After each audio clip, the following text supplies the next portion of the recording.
Bonsoir. Alors, la semaine dernière, on avait commencé notre étude du livre très important du Rav Kook. C'est un des livres les plus fondamentaux du Rav Kook, Orot HaTeshuvah.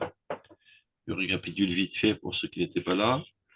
On expliquait qu'en fait, la Teshuvah, c'est pas une démarche personnelle humaine et sûrement pas seulement concernant l'aspect religieux ou même moral, mais tous les aspects de sa personnalité.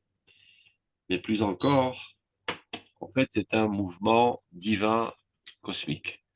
C'est-à-dire le fait que la divinité revienne vers son monde après qu'elle eut créé le monde et que le monde eût été déconnecté de son entité première. Donc il y a un flux constant de divinité qui revient dans ce monde. Et ce flux-là, tout ce qu'il rencontre sur son passage, il le frappe et le fait grandir. Tel que dit le Midrash, que derrière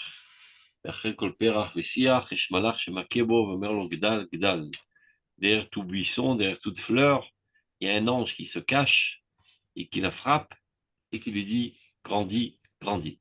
Donc n'allez pas chercher avec des loupes des anges derrière les fleurs. C'est évidemment une métaphore pour dire qu'il y a un dynamisme divin constant qui crée la progression constante de l'existence. Ce qui relie assez prochement la théorie de Darwin du développement constant de l'existence.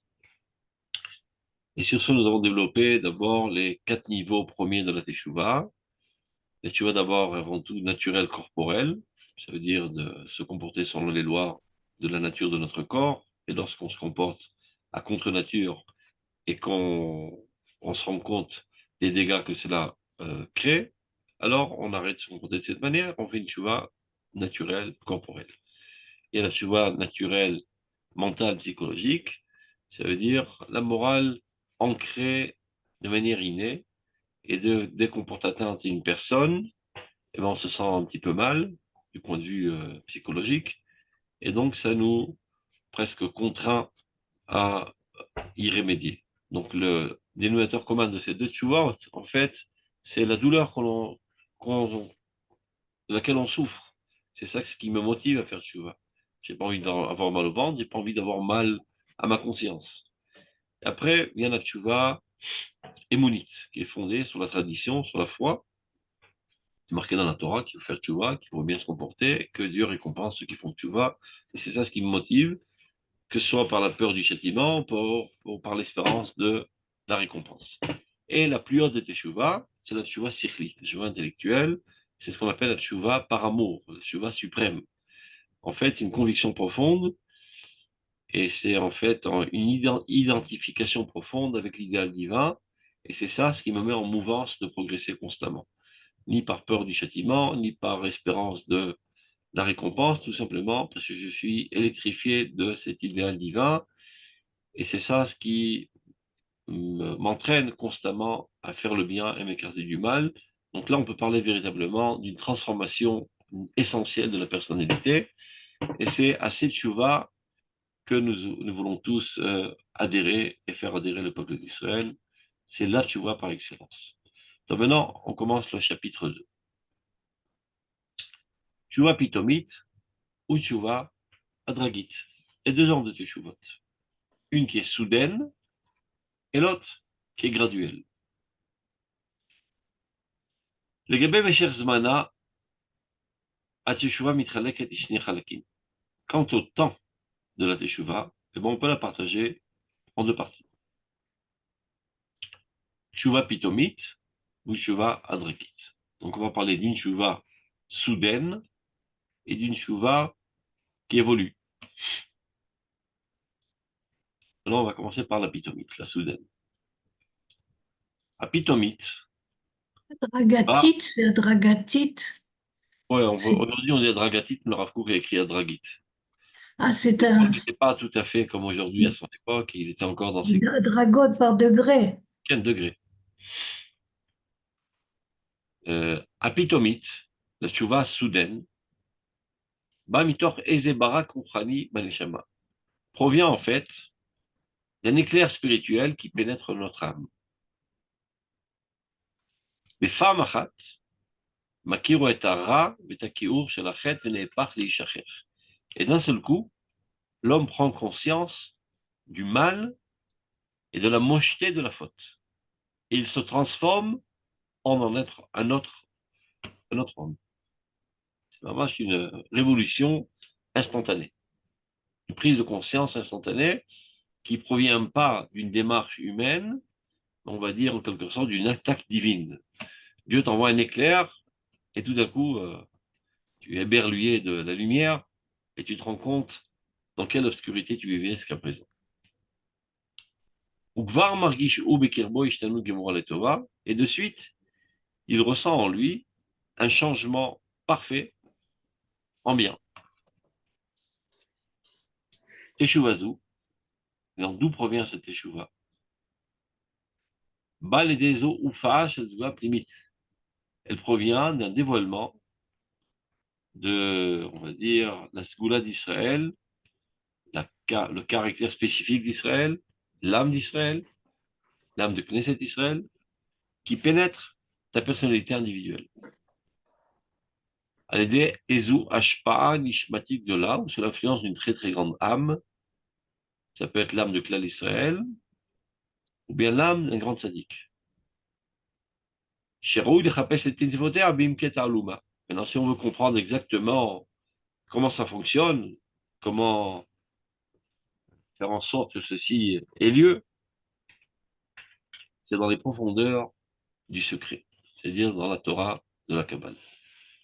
Donc, de quoi le Rav Kook parle ici?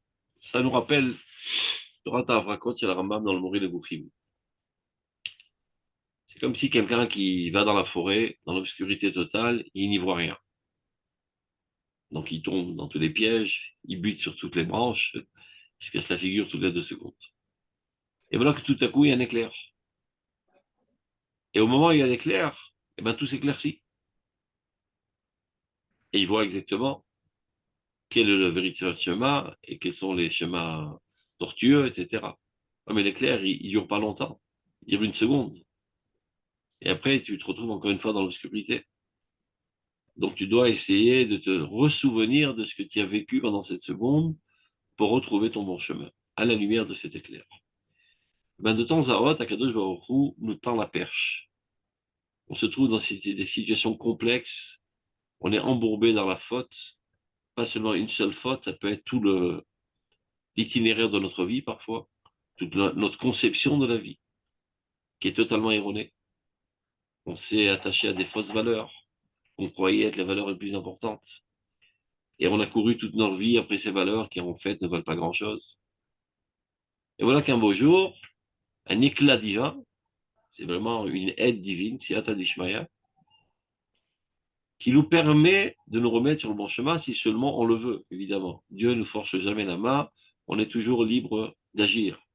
Mais il peut nous donner parfois une opportunité extraordinaire par un éclaircissement de notre âme qui provient en fait, on va dire, d'un bouillonnement de Nishmat Israël. C'est comme si qu'il y avait des courants sous-marins très très très puissants et que ça fait une petite vague. Alors toi, tu crois qu'il n'y a que la petite vague. Ça, ce n'est qu'un petit symptôme.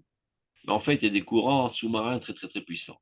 Donc des fois, il y a des remue-ménages dans l'âme collective de Klal Israël et qui arrivent jusqu'à toi et qui font en toi une petite vague, une petite remise en question, un éveil. Ça peut être une des explications. Mais ça peut être une autre explication à la rencontre d'un homme très très saint. Il y a des hommes dans ce monde qu'on peut qualifier de madliké neshamot, des allumeurs d'âme. À leur seule rencontre, ça fait une certaine effervescence dans notre personnalité qui nous donne une envie profonde de nous rapprocher de Dieu. Parce que eux, ils sont tellement purs, tellement saints, tellement grands, que leur âme a un éclat extraordinaire. Et tout être humain a une âme.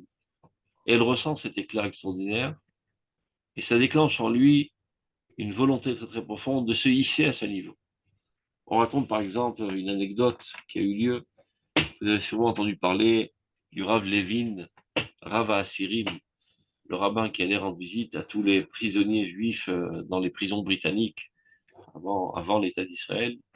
pour les réconforter, etc., qui était amoureux fou de tout le monde l'aimait, et lui, il aimait tout le monde. D'ailleurs, tristement, on lui a dit, mais comment tu peux te joindre à de telles personnes qui ne font pas le Shabbat, et qui ne mangent pas cachère, et qui sont dans la débauche, etc., etc., etc., alors que toi, tu es un grand sadique. Alors il répondait, écoutez, moi, je suis quelqu'un de très court de taille. Je ne suis pas très haut. Donc mes yeux n'arrivent toujours qu'à la hauteur du cœur des gens. C'est ça ce que je vois. C'était le Rav Levin. Ben, ce Rav Levin était très proche du Rav Kook et de son fils, le Rav Siouda Cohen Kook. Alors il raconte que quelques années après l'édification de l'État d'Israël, et que les prisonniers des prisons britanniques, les Juifs qui étaient dans les mouvements révolutionnaires contre les Britanniques, quelques-uns avaient réussi à sortir sains et saufs. Un jour, il marche dans la rue, à côté du Rav Siouda, Shabbat, main dans la main, il marche sur le trottoir. Et sur le trottoir d'en face, il voit un des prisonniers qu'il avait l'habitude de rendre visite. Et ce prisonnier-là, c'était pendant Shabbat, il avait une cigarette au bec pendant Shabbat. Bon, ça ne l'a pas trop dérangé. Il est allé vers lui avec beaucoup d'amour, lui dire Shabbat Shalom. Et il lui a juste dit, tu vois, le bonhomme là qui est sur le trottoir, à côté de qui j'étais, c'est le Rav Tzvi Ouda Cohen Cook, qui était évidemment quelqu'un de très très très grand du point de vue de sa doucha, etc. À la vue du Rav Tzvi Ouda, il a ressenti un tremblement très très très fort, et au moment même, il a ressenti une honte profonde d'avoir une cigarette au bec. Donc il a caché derrière son dos jusqu'à que la cigarette lui a brûlé les doigts. Et il dit au Rav Levin, je te promets qu'à partir d'aujourd'hui, je vais Shomer Shabbat. Oui, il lui a rien dit. Il s'est adressé avec lui avec beaucoup d'amour. Il a juste fait regarder une âme grandiose, le Rav Siouda. C'était des gens qui étaient madliké neshamot. Je peux témoigner, en tant qu'élève du Rav Zuckerman, qu'il avait la même faculté. Madlik neshamot. C'était quelqu'un qui était capable d'allumer les âmes. Les gens débarquaient chez lui parfois en déprime totale, face à la situation catastrophique de leurs enfants, ou la situation catastrophique au niveau de leur ménage conjugal, etc., au bord du précipice et du suicide, tellement ils étaient désespérés. Ils commençaient à le rencontrer avec son visage rayonnant et souriant. Déjà, leur vie se rallumait. C'est comme ça qu'il a réussi à allumer des milliers d'âmes. Celles-ci dans le domaine de la conjugalité, celle-ci dans l'éducation, celle-ci dans le domaine de la Aliyah. Il a rencontré des milliers de juifs en Chutz Laaretz qu'il a allumés à l'amour de Tzion et qui sont montés en Eretz Israël. Mais ceci n'était pas l'effet de discours et d'arguments convaincants, mais de la sainteté de son âme. C'est ce que le Messilat Yesharim appelle, à la fin du livre, Mafter Triat Ametim Beyadam. Ce sont des gens qui ont la clé de la résurrection des morts. Il y a des gens qui sont des morts vivants. Ils sont vivants du point de vue biologique, physiologique. Ils ont un regard terne, ils sont abasourdis, ils sont déprimés, ils n'ont plus envie de vivre, ils n'ont plus de sens à vivre, etc. C'est des morts vivants. Eh ben, il y a des gens qui ont une capacité de faire revivre ces gens, à leur seule rencontre. C'est comme un volcan brûlant d'énergie. Quand tu le rencontres, ça t'allume. Alors, il se peut très bien que c'est de ça qu'il parlera quand il dit que cet éclair qui peut apparaître dans l'âme d'une personne, quand on cherche à savoir quelles en sont les causes, il dit à l'aider Ezu Ashpa Nishmatit Gedola, sous l'influence d'une grande âme. Des fois, il y en a même qui ont raconté ça envers le rabbi de Lubavitch, peu importe, toutes sortes de tzadikim. À leur seule rencontre, ça les a électrifiés, ça les a amené une prise de conscience, sans qu'il leur a fait ni de reprimande, ni rien du tout. La rencontre avec cette âme grandiose allume ton âme qui était ternie. Donc, si tu veux savoir comment le déclencher, dit le Rav, vas-y, mets-toi au boulot, va chercher les cheminements de ce processus dans les profondeurs du secret, c'est-à-dire la Torah de la Kabbale. Donc ça, c'est concernant la Tchouva pitomite. Mais qu'il soit bien clair, lorsque le Rav dit et Far Machat Makir et Tara, en un seul coup, il prend conscience du mal. En un seul coup, il se rend compte combien que la faute est moche et qu'il se transforme en une autre personne. Ça ne veut pas dire pour autant que automatiquement, 2 secondes après, il va quitter toute la Havérote et commencer à faire toutes les mitzvot. C'est d'abord avant tout une révolution intérieure de sa personnalité et tout commence par cela. Une envie profonde du bien et un dédain et un dégoût profond du mal. Une fois que ceci est bien construit dans la personnalité, alors petit à petit, les choses apparaîtront dans le monde de l'action. Donc ça, c'était quant à la tchouva pitomite. Maintenant, il y a une autre tchouva qui, elle, est graduelle. Tchouva adragatite. Lo brika evrika bekirbo. L'itapech minormek shelara et la tov. Donc dans ce cas, il n'y a pas eu d'éclair qui a eu un éclat tout d'un coup dans sa personnalité, qui l'a transformé du plus profond du mal au bien. Il n'a subi aucun éclair. Et là, tout simplement, Margishu shetzarich liot olech umetiv drachav orchot chayav. C'est un sentiment profond de devoir améliorer ses comportements, sa manière d'être. Retsono, sa volonté. Sa volonté, elle est basse, elle est vile, elle est banale. Et il commence à se rendre compte qu'il vole très bas. Allah marchevotav, ses pensées, ça vole pas très haut. Il y a des pensées basses, minables. Ubema la rosée, et dans cette démarche, Olechu vekovesh leat et darkei yosher. Et c'est comme si que petit à petit, c'est comme ça que petit à petit, il conquiert les chemins de la droiture. Avec beaucoup d'efforts, pas après pas, il n'y a pas de transformation tragique d'un seul coup. Metaken Adamidot, d'abord avant tout, il commence à réparer ses traits de caractère, ses vertus. Métive et Tamaasim, il améliore ses actions, qui soient plus en adéquation avec la halakha. Mais la Medatatsmo, et il s'apprend lui-même, Erlit Kacher Yoter Yoter, de devenir de plus en plus apte à Tchouba les Mahalakama chez Zikour jusqu'à que finalement il en arrive à un niveau élevé de purification et de réparation. Donc, contrairement à la Tchouba précédente, qui était un genre de feu d'artifice comme ça, un éclair, ça, il s'agit d'une progression lente et sûre à Tchouva Eliona. Mais d'où provient la Tchouva Eliona, la Tchouva suprême?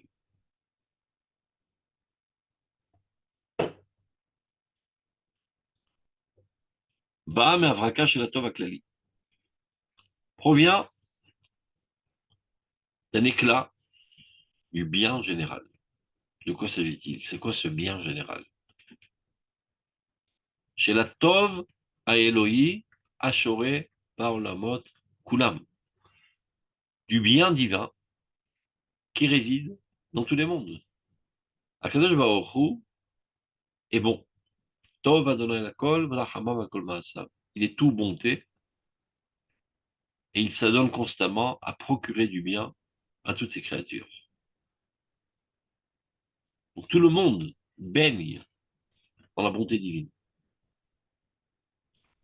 Alors que lui arrive-t-il à ce bonhomme? On reprend. À Tchouva Eliona, d'où provient cette Tchouva suprême? Elle vient d'un éclat du bien général, du bien divin qui réside dans tous les mondes, qu'on appelle Or Chei Aolamim, la lumière de la vitalité de tous les mondes. C'est de la même manière, on a l'habitude de dire que j'ai une âme, et tu as une âme, et elle a une âme. C'est la vitalité divine qui est en moi. De manière plus large, le peuple d'Israël a une seule âme grandiose, géante, qui pénètre tous les individus d'Israël. L'humanité entière a une âme, une vitalité divine qui fait vivre tous les vivants dans ce monde. Tous les créés, les animaux, les végétaux, l'inerte, tous les mondes, tout l'univers. La vitalité divine qui fait vivre tout l'univers, ça s'appelle Chei Haolamim. C'est la bracha qu'on fait, Baruch Chei Haolamim. Béni soit le vivant de tous les mondes, celui qui donne la vie à tous les mondes, à toute l'existence. Donc, Nishmat Kol, cette Neshama-là, qui est la Neshama de tout ce qui existe. Atzilit, qui est si noble. Mitztayeret lefanenu beodav u'gdushata. Apparaît devant nous, tout d'un coup, de toute sa splendeur et toute sa sainteté, évidemment, tant que notre cœur est capable d'en être imprégné. Elle est infinie. Combien de cela, moi, je peux faire pénétrer dans ma vie? Non, ça dépend de mon réceptacle. Et en fait, tout est tellement bien, tout est tellement organisé, tout est tellement harmonisé dans ce monde. Rien n'est par hasard. Tout a son rôle. C'est comme un orchestre philharmonique où chacun joue d'une musique différente a priori, mais une harmonie qui donne un bien-être extraordinaire lorsque tu les écoutes tous ensemble. Eh ben, le monde, c'est un orchestre extraordinaire, orchestré par Dieu. C'est lui le chef d'orchestre, c'est lui qui a créé l'orchestre, c'est lui qui fait jouer les instruments par les hommes et par les animaux et par les végétaux, etc. Et c'est lui qui orchestre tout ce monde et tout est d'une beauté extraordinaire, harmonique. Tout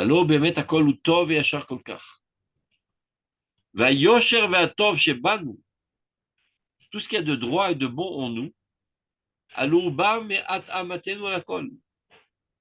ne provient que du fait que nous essayons de correspondre à ce tout, de rentrer dans cette harmonie, d'être en adéquation avec cette harmonie.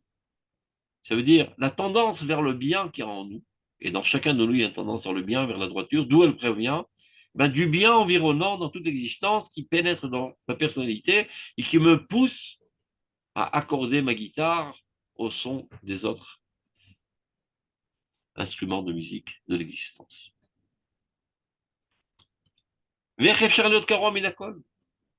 Et comment est-il possible d'être déchiré de ce tout extraordinaire, d'être Pérour Méchouné, un grain de poussière bizarre qui fait fausse note.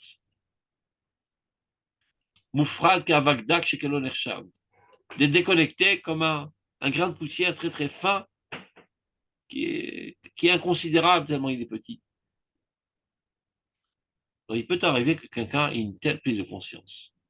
Tout d'un coup, il se ressent comme je suis le seul à jouer faux dans cet orchestre extraordinaire de l'existence. Dit le Rav. Mitor Akara Zu. Partant de cette conscience, de cette prise de conscience, qui, à vrai dire, Yakara Elohim Behemet, c'est une connaissance divine. C'est-à-dire quelqu'un qui arrive à cette prise de conscience, qu'il sache qu'il est sous l'emprise de Roi HaKodesh. Ceci n'émane pas de sa personnalité, mais ceci a été capté par sa personnalité d'un message divin. C'est Dieu qui le transmet ce message, il a capté, tout d'un coup il se rend compte profondément combien il joue faux et casse l'harmonie de l'orchestre de l'existence. Mitor Hakarazu, partant de cette conscience, de cette compréhension profonde, Shiakara Elohim Bemet, qui à vrai dire est une connaissance divine, c'est un esprit divin. Ba Tshuvamav, c'est comme ça qu'on en arrive à une tchouva par amour, par volonté d'adhérer au bien divin et de ne pas faire fausse note. de ne pas faire défaut à l'existence, d'être partie entière de cette existence extraordinaire. Ahava, c'est Gematria Echad. C'est la même valeur numérique que 1. De m'unir avec cette totalité divine, parfaite de ce monde. Bechaya Prat ou Bechaya Klal. Que ce soit à l'échelle de l'individu ou à l'échelle du collectif. Ça veut dire que cette prise de conscience peut arriver à l'individu et peut arriver parfois à une société entière qui se dit le temps est arrivé de remettre en question nos conceptions jusqu'à présent qui sont avérées fausses et qui nous ont amenés à des drames. Prise de conscience collective. Parfois, il y a des prises de conscience globales, mondiales, le lendemain de la guerre mondiale. Une volonté profonde de changer de cap. On ne sait pas trop comment le faire. On a vu à quoi la civilisation humaine nous a amenés. Autodestruction, il faut faire quelque chose. Que peut-on faire pour réparer les dégâts et pour prendre un nouveau chemin de la civilisation humaine? Tilt, ramener le peuple d'Israël sur sa terre. La décision de San Remo. Le peuple d'Israël a droit à sa terre selon la Bible. C'est la tchouva de l'humanité. Ça n'a pas duré longtemps. Après, c'est pas grave. Une élévation qui finalement a engendré l'État d'Israël. Zéro HaKodesh. Stop. C'est clair, le chapitre 2, il y a des questions? Donc on entame le troisième. Beau, c'est très beau d'ailleurs, écrit très beau. Stop. On continue. Alors ça va vite s'il n'y a pas de questions. C'est dommage. Bergimel. Troisième chapitre. Tchouva pratit meforeshet. Vetchouva stamit klalit. Donc là, on va traiter de deux aspects de la teshuva. Teshuva qui concerne une faute ou un paquet de fautes. Une teshuva globale, d'assainissement global de la personnalité. On y va. Yesh teshuva mechouvenet neget chet miuchad o chataim rabim. Il y a une teshuva qui est orientée vers une faute ou un paquet de fautes. Je sais de quoi il s'agit. J'ai une faute que j'ai tendance constamment à récidiver et re-récidiver et re-récidiver et j'arrive pas à m'en débarrasser. Tous les jours, j'ai des remords. Tous les jours, je prends de nouvelles résolutions de ne plus faire cette faute. Et tous les jours, je retombe dans le même piège. Et je sais pas comment sortir. Et à force d'avoir des remords et de prendre des résolutions et finalement ne pas réussir à réaliser, à quoi je risque d'arriver? À désespérer.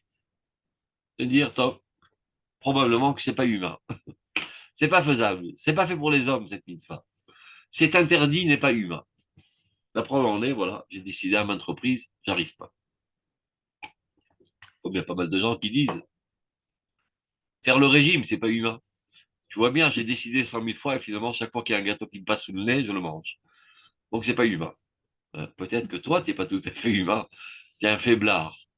Et donc, tu as tendance à définir ce qui est humain comme non humain. Donc, quoi qu'il en soit, ça peut être une faute ou bien un groupe de fautes. Au moins, je suis conscient du problème et je sais quel est mon ennemi. Il est bien défini. C'est cette faute et cette faute et cette faute et je sais à quoi m'en prendre. Donc, il y a teshuva. Il y a une teshuva qui est orientée envers une faute spécifique ou bien plusieurs fautes. Alors, comment construire une stratégie de combat pour se sortir de ce piège? Parce qu'en fait, ça devient finalement une addiction, comme la drogue, comme l'alcool, comme toute autre chose. Adam samcheto no harpanav. D'abord, ne fais pas l'autruche. J'ai pas vu, je sais pas, c'est par hasard. Non, non, sois conscient du problème et mets-toi la faute devant la figure. Sois conscient de la faute. Hatati neglitamid. Je suis conscient que j'ai une tare et je dois m'en sortir. Je lève pas les bras. Mitraret alav. Eh ben, il faut avoir Mitztaher al shiranokash beparachet. Il souffre énormément du fait qu'il tombe dans le piège de la faute. Venafsho metapeshet vol. Et ainsi, son âme grimpe vers le haut, petit à petit, jusqu'à qu'il réussisse à se délivrer de l'esclavage de la faute. Alors il sent en lui la liberté sainte, Anima meod nafsho, Anaala, qui est tellement agréable à son âme fatiguée. Veu oler ou mitrapé. Et il va en se guérissant petit à petit. Vizoare ora shel shemesh chesed, et les rayonnements lumineux de ce soleil de bonté, chesed elion, cette bonté suprême, sholchim elav et kavehem, dirige vers lui ses rayons. Veu oler ou mit asher, et de jour en jour, il devient de plus en plus heureux. Oler ou mit male oneg, il s'emplit de délices, de plaisir intense. Yachad imlev nishbar nefesh shacha meduka, tout en ayant encore un cœur brisé, une âme un petit peu déprimée. Je marguiche Bekirbo, qui ressent en lui, chaque fois qu'il se souvient de la faute, où je suis tombé, combien je me suis sali. Chez Gamre Geshze Atzmo, mais c'est ça ce qui est surprenant, on va dire, que même ce sentiment-là de malaise, de souffrance, de déprime même, Anaelo Mefimatzamo, qui est tout à fait adéquat à sa situation, Mosiflo Oleg, lui rajoute du plaisir. Rouhani, spirituel, Plini, Veshlemut Amitit, intérieur, une perfection réelle. On va expliquer les craintes. Je ne fais que traduire. Il ressent de plus en plus qu'il se rapproche de la source de la vie. Les El Chai, à ce Dieu vivant.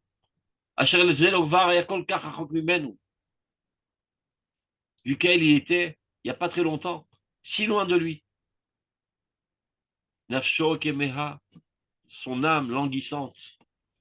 Zocheret Beseson Lev et Onia Mruda Penimim, se souvient avec allégresse sa pauvreté et sa souffrance intérieure qu'elle avait lorsqu'elle était dans le piège de la faute. Vimit mallet rikshetoda. Et elle s'emplit maintenant de sentiments de remerciement. Be'alel vazemer. Alors, avec un chant, Inoset Kol, elle porte sa voix et elle dit les psukim suivants. Barechi nafshi et Adonai. Ô mon âme, bénis Dieu. Vatishkechi kol gemunav. N'oublie pas tous les bienfaits qu'il a fait envers toi. Asoler lechol avoneichi, qui pardonne toutes tes fautes. Arofe lechol tachulaichi, qui guérit toutes tes maladies. Agoen mishachat haraichi, qui délivre ta vie de l'abîme. Amaterichi chesed rachamim, qui te couronne de bonté et de miséricorde. Amasbia batov et dier, qui rassasie en bien tous tes ornements. Tithadesh kanesh renurachi, ta jeunesse se renouvelle comme un aigle qui s'envole. On sait, c'est d'accord, Hachem. Dieu fait justice. Ou et fait justice à tous les opprimés. Donc, on arrête là, on reprend. Alors, de quoi s'agit-il? Est-ce que le Rav Kook nous a expliqué comment sortir de la galère? On va voir quelle est l'astuce. Il dit la chose suivante, regardez. Donc, il s'agit de quelqu'un qui est piégé dans la faute, qui a développé une addiction vers la faute. Ça peut être l'alcool, ça peut être la pornographie. Malheureusement, Il y a pas mal de tonnes de personnes qui sont embourbées dans cette saleté. Ça peut être la drogue, ça peut être tout simplement tout autre plaisir interdit. Et l'homme récidive, et re-récidive, et re-récidive. Et il a une haine de soi, un dégoût profond de soi. Il ne sait plus quoi faire avec soi-même. Il sait très bien qu'il est dans le mensonge. Il en souffre énormément. Alors tous les jours, il fait tachanoun, oh mon Dieu, je demande pardon. Et je te promets de ne plus le refaire. Et 3 secondes après, il se retrouve exactement dans la même situation. Et il en pleure davantage. Comment sortir de cette galère? Alors voilà la stratégie. Adam Samcheto no Rachmanav. Ne fais pas la politique de l'autruche. Ne cherche pas des prétextes. Ne cherche pas à légitimiser tes faiblesses et de dire que c'est pas humain. Dieu a donné la Torah pour les anges. Non, la Torah n'a pas été donnée aux anges. Elle a été donnée aux hommes et aux hommes d'Israël. Et Dieu ne donne aucune directive, sachant par avance que l'homme n'est pas capable de la réaliser. Tout ce qu'il te donne comme directive, il sait parfaitement que c'est ta nature et que tu es capable de relever le défi. Donc, mitraret alors. Évidemment, il faut avoir des remords sur la faute que tu as faite. Mitztaher, en souffrir énormément. Pas dire, toi, c'est pas grave, j'ai fauté. Bon, maintenant, comment on ouvre une nouvelle page? C'est pas ça faire ce tchouva. Tchouva, c'est avoir une souffrance atroce de la faute. À la chair nos cache, mais pas rachet. De tomber dans le piège de la faute. Et c'est ainsi que Nafsho Metapesset Veola. Son âme, petit à petit, grimpe et sort du trou des sables mouvants. Qu'est-ce que ça veut dire? Regardez. Sheva Ipol Sadik Vikam, dit le Pasuk. Le Sadik tombe 7 fois et finalement il se relève. Sadikim Sam Israël. On tombe tous. Aujourd'hui, vous avez oublié parce que vous êtes assez âgé. Mais quand vous étiez petit, il a fallu énormément d'énergie et de détermination pour décider de marcher. On fait un demi-pas et on s'étale, on se casse la figure. Un deuxième demi-pas et on glisse et on tombe sur les fesses. Un troisième pas, on tombe sur la figure et on se casse la figure. Tom, alors si c'est comme ça, ben laisse tomber. La marche, c'est pas fait pour moi. Je ramperai sur mes fesses toute la vie. J'ai jamais vu un enfant arriver à cette conclusion. Il continue, il persévère, il s'attrape à la nappe de la table pour grimper, paf, tout le vase lui tombe sur la tête. Après, il s'attrape à une autre truc et la casserole lui tombe sur la tête. Et il continue, et il continue, et il continue. Et les parents l'encouragent. Vas-y, encore 2 pas, encore 3 pas. Voilà, il a réussi à traverser de ce fauteuil à ce fauteuil. Il a fait 4 pas sans se casser la figure. Et on l'applaudit, on est très content. Il s'est marché. 3 secondes après, il s'étale encore une fois. Et ben, c'est comme ça la vie. On tombe, on se relève. On tombe, on se relève. Avec entêtement. Ne jamais lâcher. Constamment, on se relève. Nous tombons tous. Même à notre âge, on tombe de temps à autre. La seule différence, c'est lorsque nous étions des enfants tout petits. La plupart du temps, nous étions à terre et de temps à autre, nous réussissions à nous lever. Mais non, c'est le contraire. La plupart du temps, on est sur nos pieds et de temps en temps, on glisse, on trébuche et on tombe. On tombe toujours. Mais on tombe de moins en moins. Plus on se fixe l'objectif, plus on est déterminé, plus on lâche pas le morceau, plus on grimpe et on grandit. Dans le fait que je refaute, ça ne veut pas dire que je fais du surplace. C'est ça le problème. C'est que l'homme arrive à une conclusion prompte de croire, et qui est erronée, que parce qu'il refaute, ça prouve qu'il fait du surplace. Donc laisse tomber. Quelqu'un qui s'efforce et qui s'efforce, qui s'efforce à faire des affaires, et ça marche jamais, bon, top, mon affaire, elle ne vaut pas grand-chose, laisse tomber. Top. Et donc il dit, voilà, je m'efforce depuis déjà 10 ans, j'arrive à sortir de ce trou. Donc je laisse tomber, je désespère, je lève les bras et je me laisse couler dans les sables mouvants de la pureté. Tu fais erreur. Le fait que tu fautes, encore une fois, c'est tout simplement c'est parce que tu es lié à cette faute avec une corde très très épaisse dans laquelle il y a des milliers de fibres. Chaque fois que tu as un remords et une résolution ferme de ne pas faire la faute, à quoi cela ressemble? C'est comme si tu prends un petit couteau, un canif, et tu coupes la corde. Mais elle est épaisse, la corde, tu n'as pas encore toute coupée. Tu n'as coupé que 10 fibres. Elle a 500 fibres. Donc, de fait, tu es encore lié à la faute. Mais tu n'es pas autant lié que tu étais précédemment. Persévère. Encore une fois, coupe. Et encore une fois, coupe. Et encore une fois, coupe. Jusqu'à que tu couperas la dernière fibre et ça lâchera. Et tu seras libéré de la faute. C'est ça ce que le Rav nous enseigne. La détermination de continuer constamment. Et c'est la seule manière de réussir dans la vie, dans tous les domaines de la vie. C'est pas seulement concernant la faute. Très souvent, il y a des problèmes dans tous les systèmes de ce monde. Dans la conjugalité, on commence à se marier, après on s'escarmouche les uns avec les autres. Ah, c'est quoi cette femme-là? Paf, on divorce. Et tu crois que c'est la solution de divorcer? Je déménage. Mais tu déménages avec tes meubles. Ça veut dire avec tous les sales traits de caractère que tu as en toi, tu les prends avec toi et tu les réinstalles dans un autre ménage. Et tu torteras exactement le même problème. Et ça arrive souvent que dans des remariages et qu'on reheurte les mêmes problèmes. Alors les gens commencent à comprendre, sauf que le temps est arrivé de se prendre en main et de rectifier nos traits de caractère. Et on arrive finalement à fonder un nouveau foyer dans le bonheur. Après, ils se disent, bah mince alors, j'aurais pu faire la même chose avec la première. Et ça aurait été plus simple parce qu'on a des enfants en commun, etc., etc. Top, top. La faute a été faite, c'est pas la fin du monde. C'est gravissime, mais c'est pas encore la fin du monde. Donc c'est comme ça dans la conjugalité, c'est comme ça dans l'éducation des enfants. Oh, ce gosse, il me prend la tête avec sa crise d'adolescence, on le jette à la rue. Et tu crois que ça va apporter solution au problème?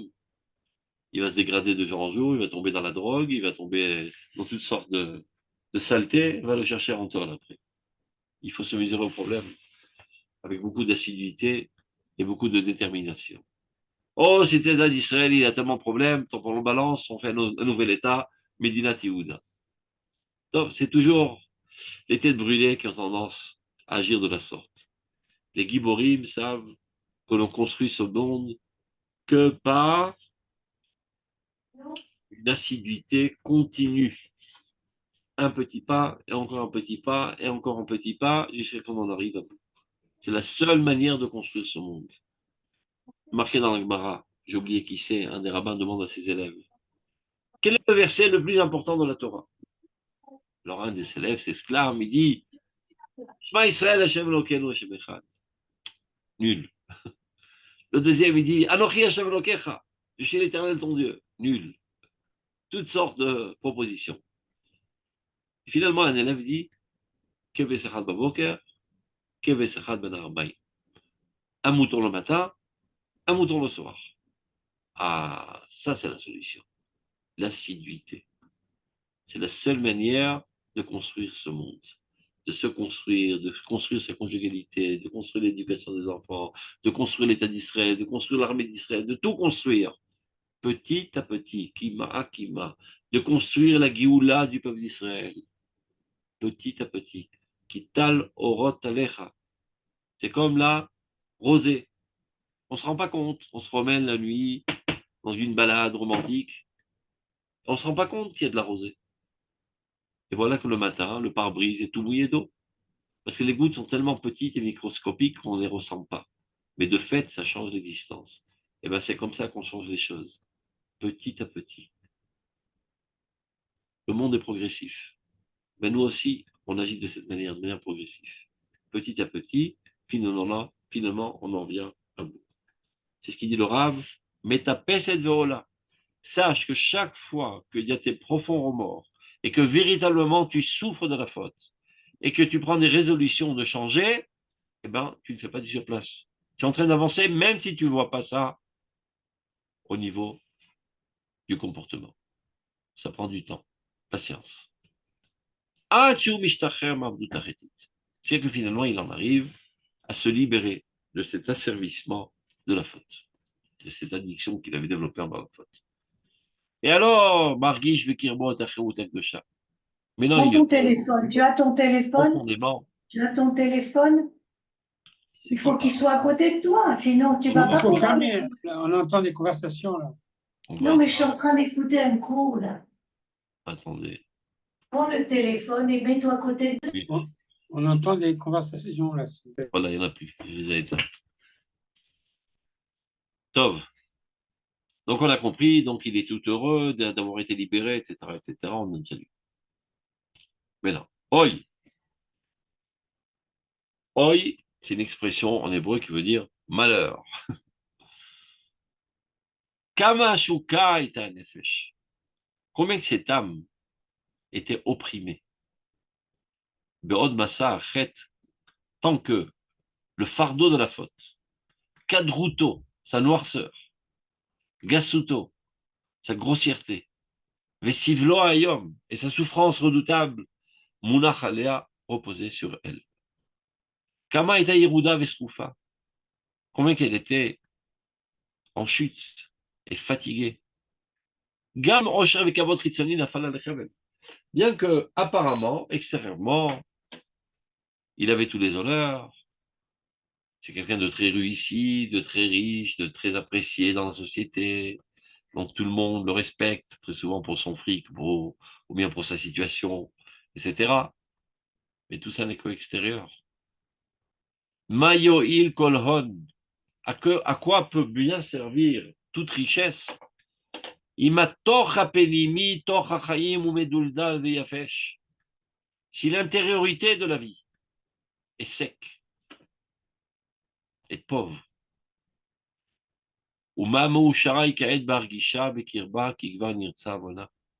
et combien est-elle heureuse actuellement lorsqu'elle sait que sa faute a été pardonnée.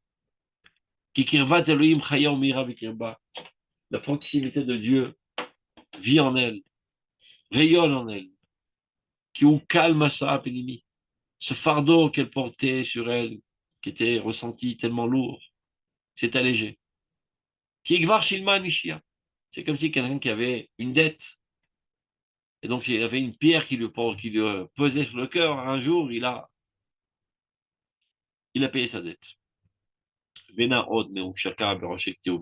n'est plus opprimée. Mais là, elle est emplie maintenant de paisibilité, de repos. Alors, elle exalte Dieu, elle dit, reviens mon âme à ton repos, car Dieu t'a procuré tout bien. Donc, de quoi là il parle? Il y a très souvent des gens qui, extérieurement, paraissent être en plein bonheur, en pleine réussite, en pleine aisance. Ils ont tout ce qu'ils veulent. Des belles voitures, des beaux appartements, des belles femmes, des beaux habits, etc. Parce que chez eux, ça va au même niveau, les femmes et les habits, sachez-le. Si, mesdames, vous croyez que ces hommes-là vous aiment, vous êtes trompés, ils vous consomment. Pour eux, la femme, c'est un objet qui vient satisfaire les besoins sexuels, romantiques, etc. Donc, il a des femmes, il a des objets, il a des voitures, il a des maisons, etc. Donc, apparemment, il paraît baigné dans le bonheur, ce bonhomme. Et tout le monde le respecte, tant qu'il est en société. Dès qu'il retrouve sa solitude, il explose de douleur. Son âme hurle de vide, de non-sens dans sa vie,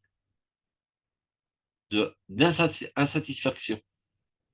Car l'âme, tout cela ne lui dit rien. Disrazal, à quoi cela ressemble? Un paysan qui s'est marié avec une princesse.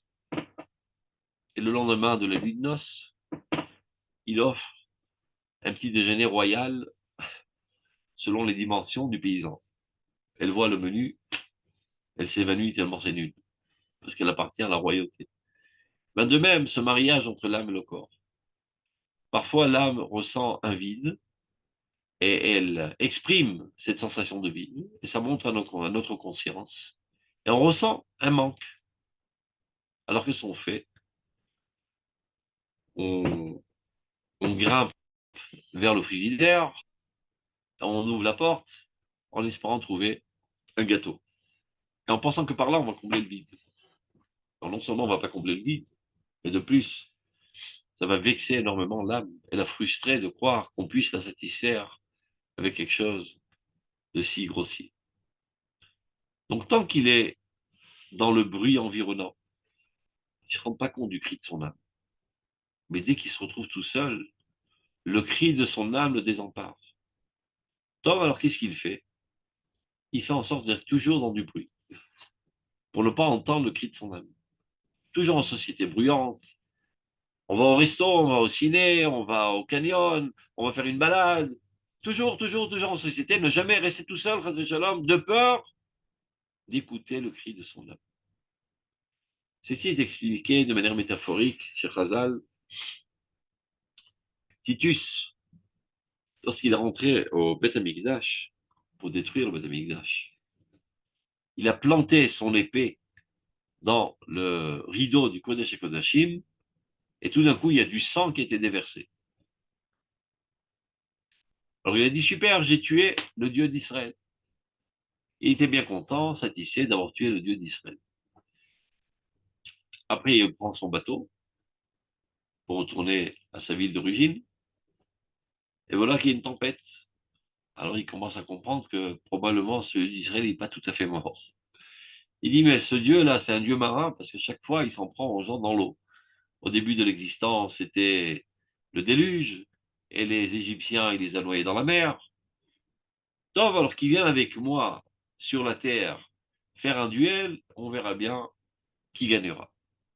Alors une voix céleste retentit et lui dit, Racha, ben Benoch el Esav Racha. Racha, petit-fils de Esav le Racha. J'ai un petit insecte dans ce monde. Fais avec lui ce duel. Il lui envoie une moustique, et cette moustique lui rentre par la narine et commence petit à petit à lui dévorer son cerveau. Donc il ressent une migraine atroce, très mal à la tête. Il arrive au port, et là il passe près de quelqu'un qui travaille sur le fer et qui tape le fer. Et les bruits du fer, qu'on dirait, font peur à la moustique. Elle arrête de manger sa cervelle et donc il se calme. Il n'a plus mal à la tête. Parfait, il loue une chambre d'hôtel à côté de ce forgeron. Et c'est comme ça que ça lui calme le mal de tête. Après quelques temps, la moustique s'accommode à ce bruit environnant. Elle reprend son repas de plus belle. Elle commence à nouveau à dévorer son cerveau et donc encore une fois, il a mal à la tête. Alors il ne sait pas quoi faire, il se balade, il trouve un forgeron qui frappe encore plus fort et ça calme le mal de tête, la moustique est effrayée et elle arrête de manger.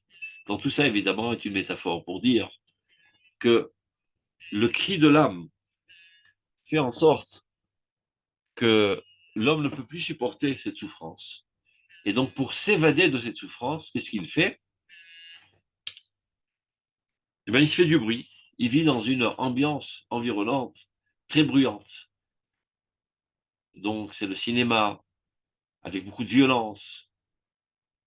Et c'est la musique qui est agaçante, bruyante. Tu es dans la voiture, tu mets la radio à full volume. Tu vas dans un mariage, full volume. Toujours du bruit assourdissant. Pourvu que je n'écoute pas le cri de mon âme. Mais n'aie crainte. Ton âme s'accommode au bruit environnant, elle hurlera plus fort. Et tu n'auras pas le choix que d'écouter le cri de ton âme pour retourner à ta nature, pour ton bien. C'est ça ce que le Rav nous raconte ici. Roy, elle se souvient, maintenant elle est sortie de ce piège, mais elle se rappelle dans quelle situation elle était. Kama Shuka est un nefesh. Combien qu'elle était opprimée, cette âme, lorsqu'elle était piégée par la faute. Beron Massa Achet, tant que le fardeau de la faute, l'obscurité de la faute, la grossièreté et la souffrance redoutable reposaient sur elle. Elle était en chute, elle était crevée de fatigue. Gamim Osher Vekavot Ritzoni Nafala Lechavel. Bien qu'a priori, extérieurement, elle avait tous les honneurs, et tout l'argent qu'elle voulait, et tout le confort. Mayoil Kol On. À quoi sert toute cette richesse, tout ce confort, toute cette écorce? Imator Hapenimi, si l'intériorité est la plus profonde de notre essence, de notre personnalité. Tor HaChaim, l'intériorité de la vie. Ou Meduldal Veyavesh, est pauvre et sec. Et maintenant, elle est sortie de ça, Baruch Hashem. Elle ne faute plus. Elle a réussi à sortir du trou, en grimpant petit à petit grâce au bon conseil du Rav Kook. Umanu Shara Ikaet, combien qu'elle est heureuse actuellement. Bergisha Vekirba, en ressentant au plus profond d'elle, qui va nirtsa avona, que sa faute a été pardonnée. Kikirva Elohim Chaya Omira Vekirba, de quoi elle souffrait? De l'éloignement de Dieu. Et maintenant voilà que Dieu à nouveau rayonne en elle.